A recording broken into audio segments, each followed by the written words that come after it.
चलिए बात करते हैं आज हम लोग वेग पर। वेग क्या है? देखिए चाल हम पीछे डिस्कस कर चुके हैं, एक बार हम एक सेकंड में और समझ लेते हैं चाल को। चाल, यदि कोई वस्तु प्रति सेकंड जितनी दूरी तय करेगा, एक सेकंड में चली गई दूरी को हम क्या बोलते हैं? चाल कहते हैं।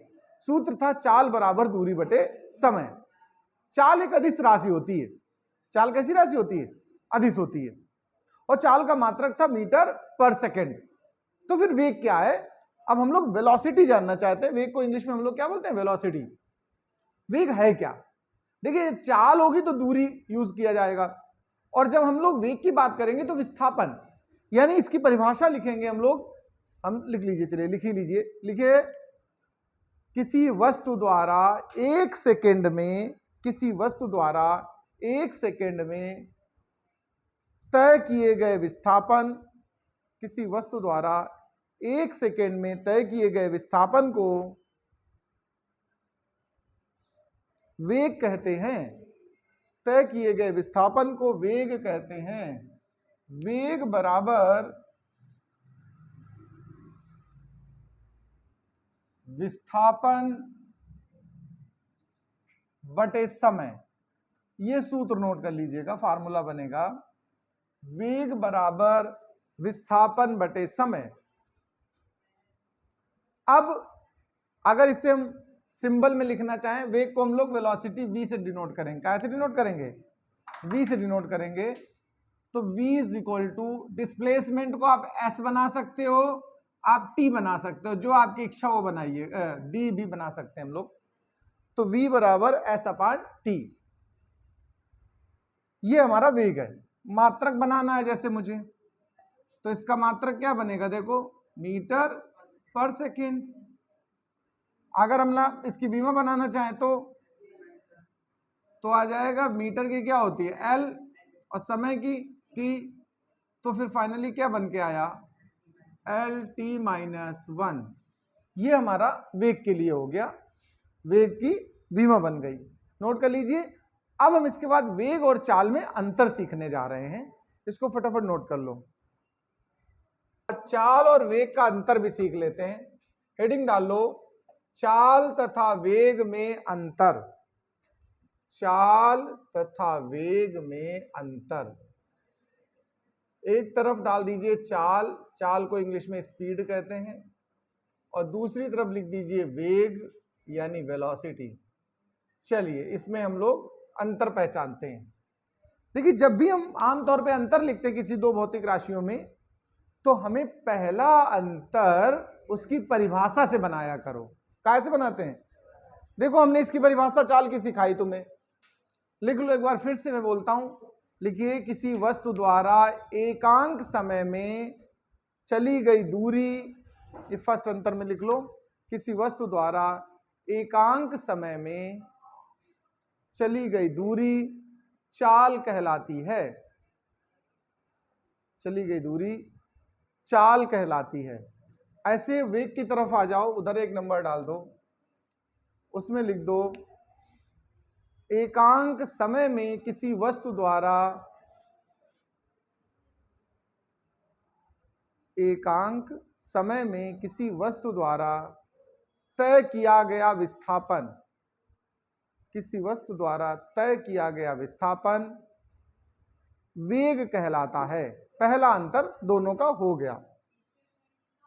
अब दूसरा अंतर देखिए, चाल अदिश राशि थी और वेग सदिश होता है, तो यहां लिख दो यह अदिश राशि है,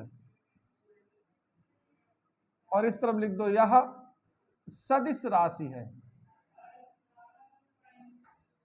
वो अदिश है, ये सदिश है। तीसरा अंतर सोचो आप लोग जरा। अच्छा देखो, जो विस्थापन और दूरी में अंतर सिखाए हैं, उन्हीं से मिलते जुलते अंतर हम यहां पर बनाएंगे। ध्यान रखिएगा, दूरी कभी शून्य नहीं होती है, ठीक है? याद आया? दूरी कभी ऋणात्मक नहीं होती है, तो हम इस वाले से उठाते हैं। दूरी ऋणात्मक नहीं होती, इसलिए चाल भी कभी ऋणात्मक नहीं होगी। लेकिन विस्थापन ऋणात्मक होता है, तो चाल भी ऋणात्मक हो सकती। तो लिखिए, यहां पर लिख दीजिएगा, चाल कभी ऋणात्मक नहीं होती है। चाल कभी ऋणात्मक नहीं होती है। और उस तरफ लिख दो वेग ऋणात्मक हो सकता है।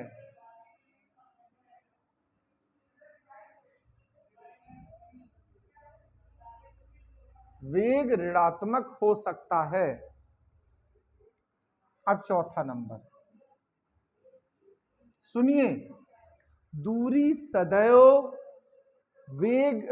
सदैव विस्थापन से अधिक होती है। याद आया? तो जब दूरी हमेशा बड़ी होती है तो चाल भी वेग से हमेशा बड़ा ही मिलेगा। तो लिख दीजिए चाल सदैव वेग से अधिक, चाल सदैव वेग से अधिक या बराबर होती है। उस तरफ लिख दो वेग सदैव चाल से छोटा या बराबर होता है।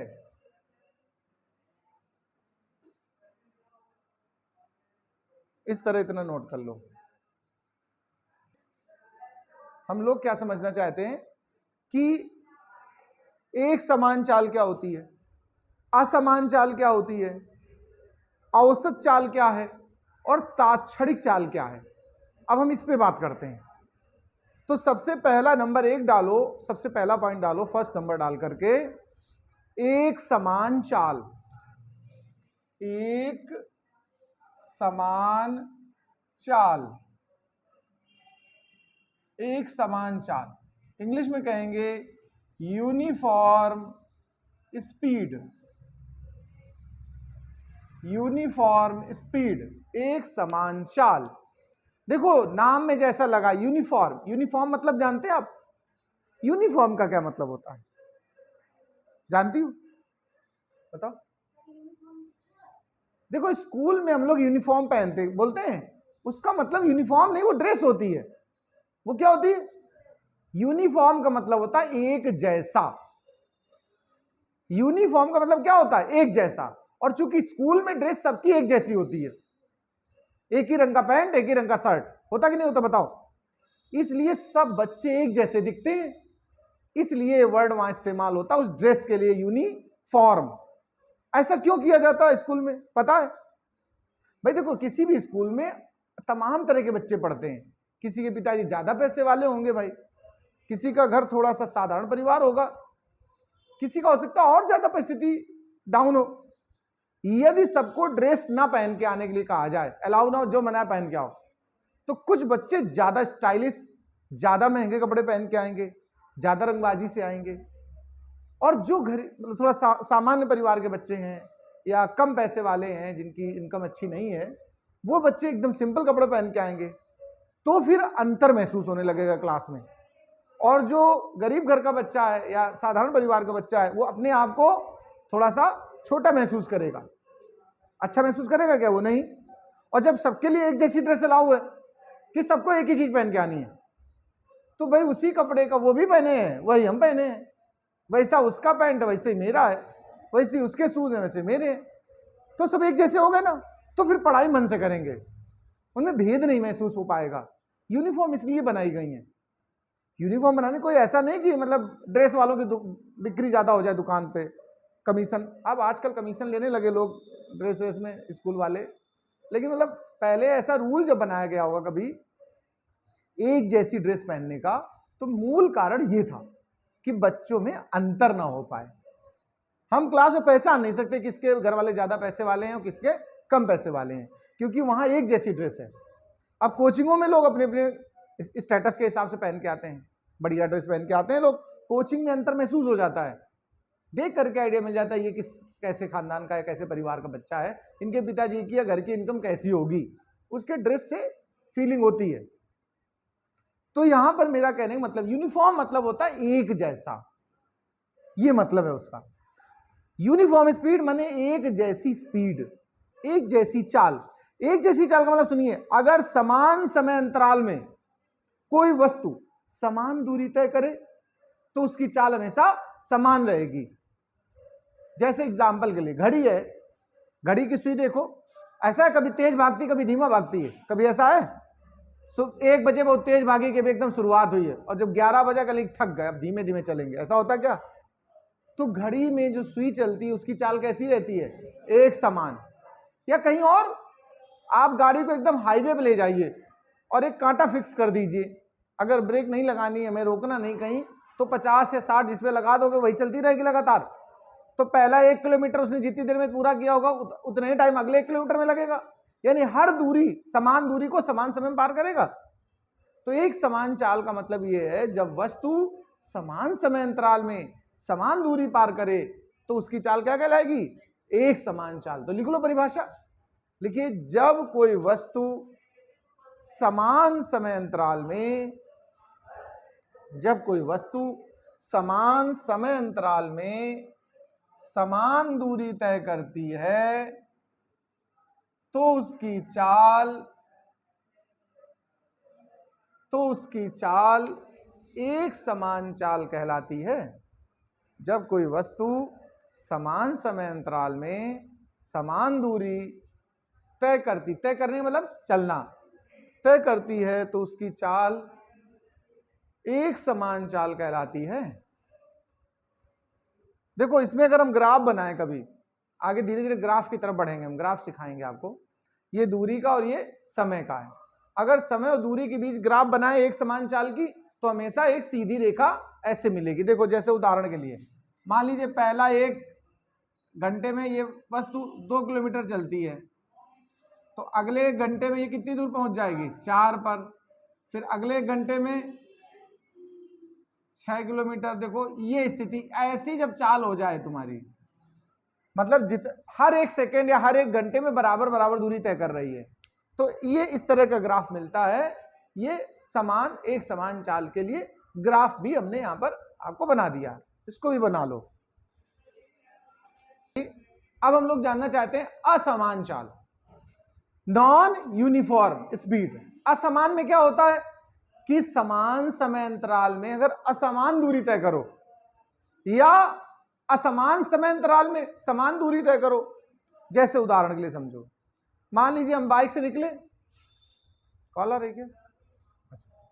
हम बाइक से निकले तो पहले थोड़ा खाली रोड था, तो हमारी बाइक 40, 45, 50 की स्पीड से चल रही थी।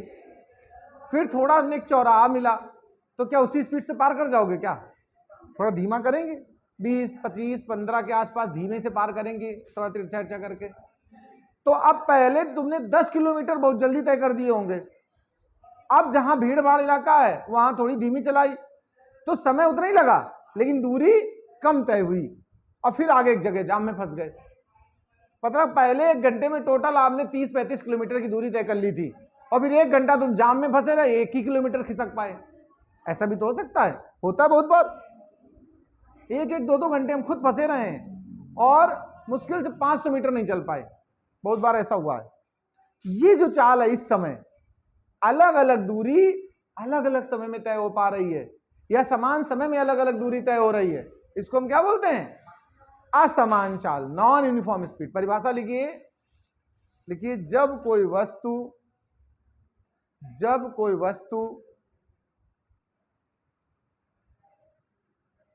असमान समय में, जब कोई वस्तु असमान समय में समान दूरी तय करे, जब कोई वस्तु असमान समय में समान दूरी तय करे तो उसकी चाल को असमान चाल कहते हैं। इसका अगर हम ग्राफ बनाएं भी कभी समय और दूरी का,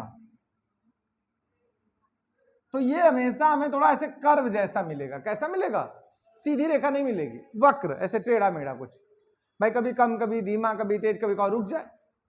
तो ऐसे बनाना चाहो तो बना लो, इसकी आवश्यकता नहीं वैसे तो मत बनाओ, ठीक है। 2 प्रकार हो गए आपके पास, एक समान, असमान। अब डालो हेडिंग औसत चाल, एवरेज स्पीड, औसत चाल, औसत चाल, एवरेज स्पीड, एवरेज स्पीड। अब इसको जरा समझना, हम लोग आमतौर पे किसी को जब बताते हैं तो एवरेज स्पीड ही बताते हैं।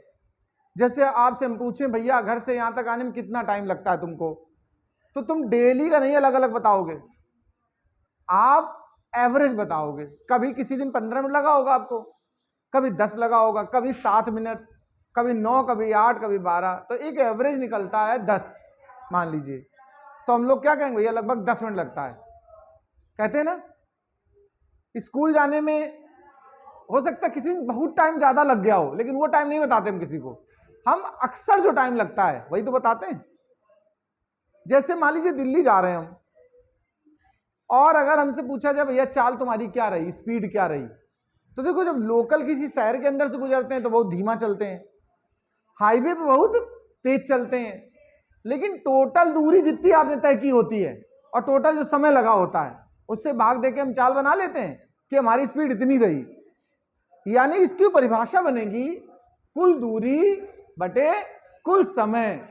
तो लिखिए परिभाषा, किसी वस्तु द्वारा तय की गई कुल दूरी, किसी वस्तु द्वारा तय की गई कुल दूरी तथा लगे कुल समय के अनुपात को औसत चाल कहते हैं। औसत चाल कहते हैं। कुल दूरी बटे कुल समय, ऐसे सूत्र लिख लो ये वाला। देखिए अब हम लोग जानना चाहते हैं तात्क्षणिक चाल क्या होती है। तात्क्षणिक, इंस्टेंटेनियस स्पीड, इसको इंस्टेंट, इंस्टेंट माने वेरी शॉर्ट इंटरवल, बहुत छोटे समय को हम क्या बोलते हैं, इंस्टेंट, क्षण। तो तात्क्षणिक मतलब जिस समय, जैसे मान लीजिए कोई बच्चा है अपनी बाइक से ऐसे जा रहा है और ट्रैफिक पुलिस वाला यहां खड़ा है, उसे पता है यहां ट्रैफिक लगता है, ट्रैफिक पुलिस वाला रहता है, पहले बहुत तेज स्पीड से आ रहा था, वो 80-90 की स्पीड लेके आ रहा था वो, लेकिन उसे जब पता है कि इस एरिया में पुलिस खड़े रहती है, पुलिस वाले रहते हैं, तो यहां से थोड़ा आराम से निकलेगा कि नहीं निकलेगा बताओ। तब उसकी स्पीड हो गई 40। कितनी हो गई? यही कैमरा लगा रहता है जो स्पीड नापता है, उसी हिसाब से चालान कर देता है। तो पहले उसकी स्पीड बहुत थी, लेकिन जब उस रेंज में पहुंचा तो उसने अपने आप स्पीड धीमी कर ली। कैमरे ने वही स्पीड इसकी ऑब्जर्व की, पुलिस वाले ने भी देखा ये आराम से निकल रहा लड़का, तो पुलिस वाले की नजर में या कैमरे की नजर में वो बच्चा नियम के पालन करने वाला महसूस होगा कि नहीं बताओ, जबकि वास्तव में ऐसा था नहीं। इस समय जो पर्टिकुलर जगह पर पर्टिकुलर टाइम में इसकी स्पीड है उसे कहते हैं तात्क्षणिक चाल। क्या कहते हैं? बाद बाकी पूरा रास्ता बहुत तेजी से चलाता है बाइक, लेकिन इस जगह पर धीमी कर लेता है, अपने मोहल्ले में पहुंच के धीमी कर लेता है, मोहल्ले वाले जिससे पापा से शिकायत न कर दें कि अब इसको बाइक ना देना, बहुत तेज चलाता है। तो पर्टिकुलर जगह उसको पता है कहां में धीमा चलाना है। तो पर्टिकुलर समय या पर्टिकुलर जगह पर जो स्पीड होती है उसको हम बोलते हैं तात्क्षणिक। इसके लिए हम लोग प्रयोग क्या करते हैं, ध्यान रखना, जैसे दूरी को हम डेल्टा एस बोलेंगे, क्या बोलेंगे, और समय अंतराल को डेल्टा टी बोलेंगे। ये जो अनुपात होगा ये कहलाएगी तात्क्षणिक चाल। इसको वी बोलते हैं, वी बार, एवरेज। इसको हम लोग वी में कन्वर्ट करना चाहें तो इसका एक तरीका होता है, लिमिट और टाइम इंटरवल बहुत सूक्ष्म लिया जाता है, बहुत थोड़ा समय, तो हम इतना छोटा लेते हैं कि 0 के आसपास, delta t goes to 0। Delta t इतना छोटा है कि 0 के आसपास इसका मान है, 0 नहीं लेकिन एग्जैक्ट, ये गोज टू 0 है। कोई आदमी मरने जा रहा है तो क्या उसको कहते हो मर गया, लेकिन वो मरने जा रहा है, तो मतलब उसको हम कह सकते हैं गोज टू सुसाइड, यही तो कहते हैं। तो delta S by delta T, ऐसी परिस्थिति में जब डेल्टा होता है जिसको हम डी में कन्वर्ट कर देते हैं, तो ये बन जाएगा ds अपॉन dt। ये फार्मूला आगे तुम्हें फ्यूचर में यूज करना होगा, इसलिए तुम्हें इसको सीखना है। परिभाषा लिख लो इसकी तात्क्षणिक चाल की, लिखिए किसी सूक्ष्म समय अंतराल में, किसी सूक्ष्म समय अंतराल में वस्तु की चाल, वस्तु के द्वारा चली गई दूरी, किसी सूक्ष्म समय अंतराल में वस्तु द्वारा चली गई दूरी तथा समय के अनुपात को, चली गई दूरी तथा समय के अनुपात को तात्क्षणिक चाल कहते हैं। तात्क्षणिक चाल कहते हैं। इसको नोट कर लो, इसको, ये फार्मूला पूरा इतना यहां से यहां तक का हिस्सा नोट कर लो। तो एक समान वेग, अब हेडिंग डालो, एक समान वेग, एक समान वेग, इसको कहेंगे यूनिफॉर्म वेलोसिटी। अब क्या कहेंगे इसको? Uniform velocity. मतलब बहुत भेद नहीं है। देखो जैसे चाल थी एक समान चाल, उसमें ये कहते थे कि समान समयांतराल में समान दूरी तय हो। तो ये जब वेग की बात करेंगे तो क्या कहेंगे? समान समयांतराल में समान विस्थापन तय हो। बस, तो परिभाषा लिखिए, जब कोई वस्तु समान समयांतराल में, जब कोई वस्तु समान समयांतराल में समान विस्थापन तय करती है, जब कोई वस्तु समान समयांतराल में समान विस्थापन तय करती है, तो उसका वेग, तो उसका वेग एक समान वेग कहलाता है। अब डालो असमान वेग। ग्राफ वही रहेगा, इसलिए ग्राफ में कोई अंतर नहीं आएगा, ठीक है। अब डालो असमान वेग। इसमें क्या कहेंगे कि समान समयांतराल में असमान विस्थापन तय करे। तो लिख लीजिए इसके अंदर, जब कोई वस्तु समान समयांतराल में, जब कोई वस्तु समान समयांतराल में असमान विस्थापन, असमान विस्थापन तय करे, असमान विस्थापन तय करे, तो उसका वेग असमान वेग कहलाएगा। तो उसका वेग असमान वेग कहलाएगा। अब डालो औसत वेग। औसत वेग, एवरेज वेलोसिटी। अब देखिए, जब हम लोगों ने औसत चाल सीखी थी तो हमने बोला था वो कुल दूरी बटे कुल समय। हम औसत वेग जानना चाहते हैं तो कुल विस्थापन बटे कुल समय। तो लिख लो परिभाषा, कुल विस्थापन तथा लगे कुल समय के अनुपात को, कुल विस्थापन तथा लगे कुल समय को के अनुपात को, कुल विस्थापन तथा लगे कुल समय के अनुपात को औसत वेग कहते हैं। औसत वेग कहते हैं। ऐसे आप परिभाषित कर सकते हो, यह सूत्र लिख लेना, देखो ये सूत्र ऐसे आप परिभाषित कर सकते हो, तात्क्षणिक वेग, तात्क्षणिक वेग। सिंबल में कोई अंतर नहीं आएगा, सूत्र में कोई अंतर नहीं आएगा, परिभाषा में जहां जहां दूरी शब्द हमने प्रयोग की होगी वहां वहां विस्थापन आ जाता है बस। तो सीधे डायरेक्ट सूत्र लिख लो, तात्क्षणिक वेग का सूत्र लिख लो, v बराबर ds/dt। चलिए हेडिंग डालने सब लोग। अब हम लोग सीखने जा रहे हैं त्वरण। त्वरण को इंग्लिश में हम लोग एक्सीलरेशन कहते हैं, एक्सीलरेशन। चलिए इसको समझ ले जरा, त्वरण है क्या। जैसे आप लोगों ने कार वगैरह में, बाइक में देखा होगा एक्सीलेटर होता है, वो एक्सीलरेटर बोलते हैं उसको। क्या कहते हैं? यानी वो हमारी स्पीड को बढ़ाता है, बाइक की स्पीड को। जब एक्सीलेटर लेते हो तो क्या होता है? स्पीड बढ़ती है। तो ध्यान रखना, वेग परिवर्तन की समय दर को, कौन सी दर? समय से भाग। वेग परिवर्तन की समय दर को, देखो वेग परिवर्तन और बटे समय अंतराल, वेग परिवर्तन बटे समय अंतराल, समयांतर भी कह सकते हो। क्या कह सकते हो?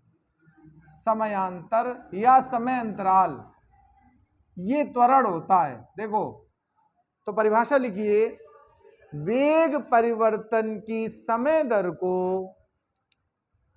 वेग परिवर्तन की समय दर को त्वरण कहते हैं। इसे ए से प्रदर्शित करते हैं। सिंबल इसका हम क्या यूज करते हैं? ए, स्मॉल लेटर ए। इसे ए से प्रदर्शित करते हैं। सूत्र लिख लो, त्वरण बराबर वेग परिवर्तन बटे समयांतर,